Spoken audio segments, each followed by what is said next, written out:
it coming. Oh, be careful, Warren. What's in it? I'll get it off for you, Mr. Brand. Say, you came here to learn about emotions, not play children's games.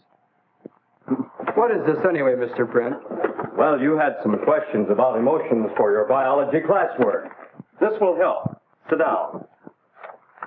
Notice your own emotional reactions to what you've just experienced. What did you feel? What did you do? How about you, Jean? Oh, I've got to catch my breath, Mr. Brett. That scared me.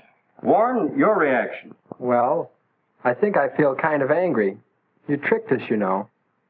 And you, Larry. Where did you get this thing? This is pretty clever.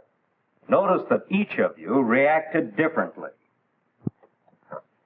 Jean's reaction you might call one of fear. I'll say. Jean drew away from the box. That's what you generally do when you're afraid of something.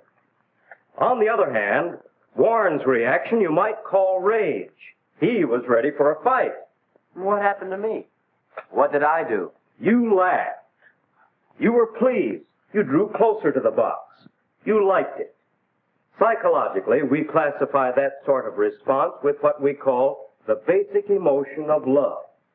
And so we have examples of each of the three basic emotions. Fear, rage, and love. Why did we act that way? I didn't want to be afraid. Our emotional reactions are involuntary, pretty much automatic. Well, if that's the case, then why weren't all our reactions the same? Well, Jean, when we're born, emotional reactions are pretty much the same in everyone. But as we grow older, each of us develops his own individual set of response patterns. Why is that, Mr. Brent? Conditioning. What's conditioning? Come over here. Did you ever see a mouse that acted as if he were afraid of cheese? Afraid of cheese? Sounds impossible, doesn't it? But watch this.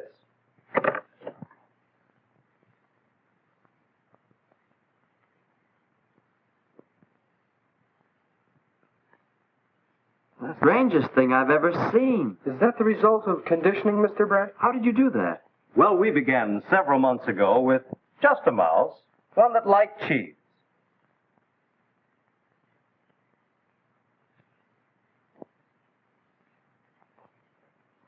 When it was confronted with a piece of cheese, it responded by going toward it.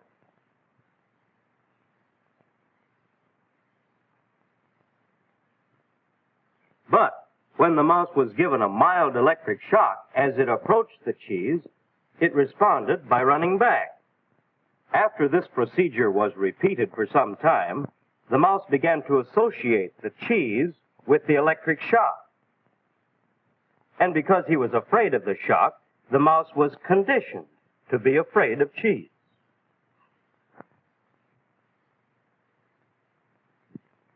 Now, he responds to cheese as he would ordinarily respond to an electric shock. That's what we call conditioning. We hitch up a stimulus, the cheese, with a new response.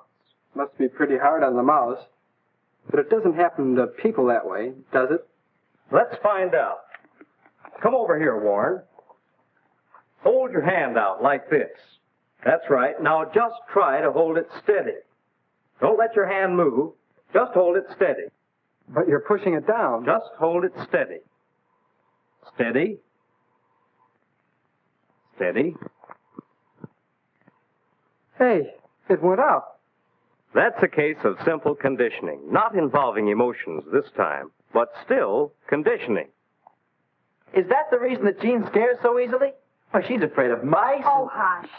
Very possibly conditioning is the reason. While we're very young, the actions and attitudes of our parents and brothers and sisters condition us to a great many emotional responses. We all have them. Of course, most of our conditioning is much more complex than the sort we've shown so far. We often become conditioned to react emotionally to words or ideas. Words? I can't believe that. You can't. Well, remember, emotional behavior is largely involuntary.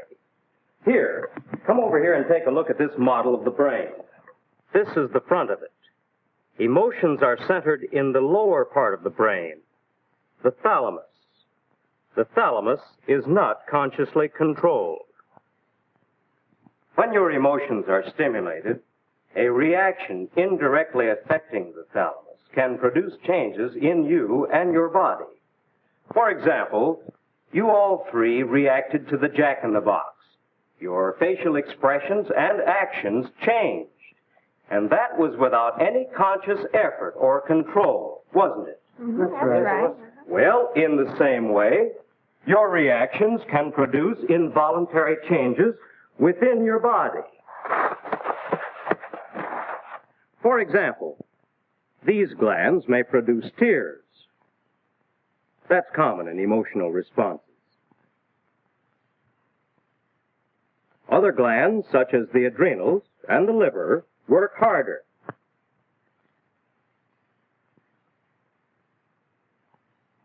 Sweat glands in your skin produce perspiration. Your stomach slows down its digestive action. Your heartbeat changes, sometimes faster or sometimes slower. And your breathing changes. These and many other changes are part of emotional responses, and we can detect some of these changes to measure emotional responses. Measure them? Yes. This device called a polygraph measures variations in breathing and heartbeat, and so indicates emotional responses. Larry, you didn't think you would react emotionally to words. Do you want to try it? Sure. Isn't this something like a lie detector? It's been called that, but actually it measures and records all kinds of emotional responses. This part is the pneumograph, or bellows, which measures your respiration or breathing. Now, if you roll up your sleeve, Larry, we'll put this armband on your arm, and this will record your pulse, or heartbeat. You've probably seen one of these in a doctor's office, haven't you, Larry? Yes, sir. Now, if Larry makes an emotional response to anything I mention, you'll notice a change on this record. Oh, this won't hurt Larry, will it? No, indeed. Just relax, Larry. This won't hurt a bit. Yes, this won't hurt a bit. You sound just like my dentist. I'll turn it on.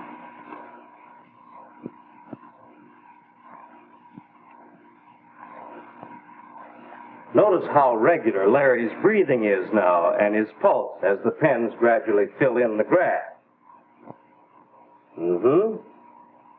Larry responds to the word fill. That's interesting. And Larry has a dentist on his mind. This is just a hunch, but perhaps if we probe deeply, there's another word. Probe. Well, I think I can guess several words that will arouse an emotional response in Larry. Toothache. Yes, that's another.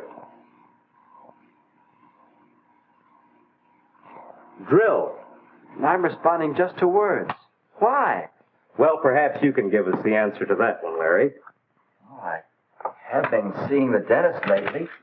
I had a bad tooth. Aha! You're afraid of something, too. Words, aren't you? I guess so.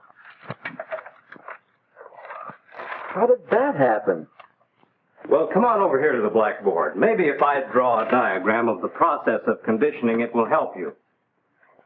S1, the first stimulus, stands for the dentist. He's a good fellow. Larry's normal reaction to him, R1, is curiosity and interest. But the dentist had to drill. That's stimulus 2. And in this case, that caused pain. Response number 2. The normal response to pain is a desire to get away, a type of fear response. Each time Larry went to the dentist, it was something like the mouse and the cheese. the dentist stimulus became associated with the response of pain and fear, until Larry is conditioned to react to even words about the dentist with a pain-fear response. This conditioning may wear off after a while, or it may not. Emotional disturbances may ruin your appetite, make you nervous, even upset your stomach. Why, it's like running away from cheese. I can see where conditioning can be pretty unhealthy. That's true, Gene, but don't forget that conditioning can also be very useful. It's a good idea to be conditioned to stop whenever you see a red traffic light. Well, then we want to get rid of unhealthy conditioning? I don't want to be a scaredy cat all my life. That's right. You want to grow into a mature, balanced person. That's a matter of conditioning, too. Condition yourselves to make more mature responses. Now, let's review a bit. We have certain basic emotions which are controlled subconsciously. They are modified and changed by a process called conditioning. Now, by understanding conditioning and using it, we can more easily achieve emotional maturity.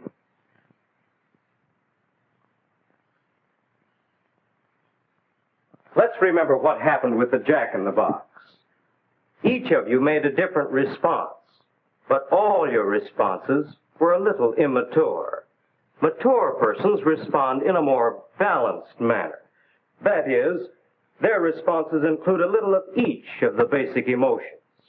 Enough fear for protection, a little anger or rage at being made foolish, a spark of the love response. That is, interest, curiosity, pleasure. A balance, you see. And we all want to become more mature emotionally, don't we? Oh, I sure do. Before we go, Mr. Brent, may I keep this graft? Yes, of course. I'm beginning to see now how important it is to understand your emotions. Thank you, Mr. Brent.